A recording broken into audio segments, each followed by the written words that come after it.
Children are entities of unceasing wonder, creativity, blind trust, and epic ignorance, and in this world are the most vulnerable, yet the most valuable. While we see them for their potential, we try not to conceive the idea that most of them, 9 out of 10, become lifeless conformists, or dopes, enshrouded in the bigotry of society.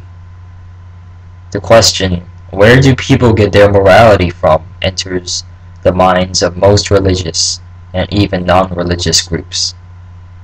Each provide answers based on their fundamental classic beliefs. Both modern religious and non-religious groups claim to inspire open-mindedness in schools. But is that really the case? Religion, whether Muslim or Christian, claims that they teach their children to be open-minded. In order to test this validity, we must understand how they teach. In these so-called faith schools, children are taught both science and their foundational religion. Rather than teach the children to value both sides, they teach their children that, quote, science is insignificant, implying that the children learn science to a minuscule degree.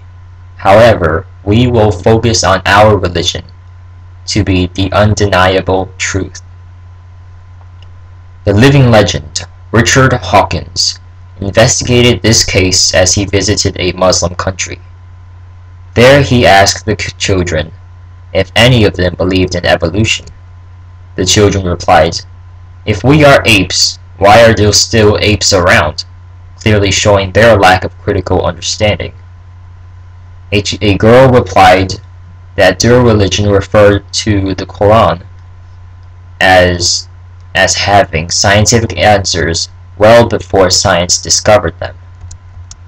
She continued on saying that the mountains were there to protect the earth, and that clear water and salt water do not mix. What most appalls me is the nerve of their mentors to teach their students that their religious book provides better science than science itself.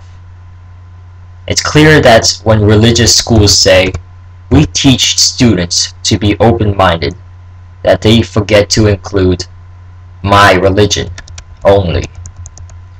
Doesn't it seem odd that nearly all the students that attend each particular faith claim their faith to be the one and only true faith? However, how children are taught helps us understand where our morality comes from. Religion claims that human morality comes from the word of their gods, such as the Bible or the Quran. But why then do they pick and choose among the contrasting arguments? What gives them the notion to say this is taken literally, while this is not? If morality comes directly from the book such as the Bible, why don't Christians kill those who work on the Sabbath day? Some say because it isn't taken literally, but it is simply because the original law appears unfit for modern lifestyles. Dawkins stated that if religion can pick and choose from their religious books, then this mechanism is how everyone gets their morality regardless of being religious or non-religious. In order to pick and choose, one must have a prerequisite understanding of knowledge. It is simply a scapegoat to say we teach children to be open-minded and then stress that our religion is the one and true religion, because as children they are helpless as they have not this built-in prerequisite of empirical knowledge and are thus deluded under false claims. I therefore agree with Richard Dawkins. Faith schools should be eliminated entirely, because by principle, a school that teaches faith is a school that teaches faith to the school's faith. Thank you.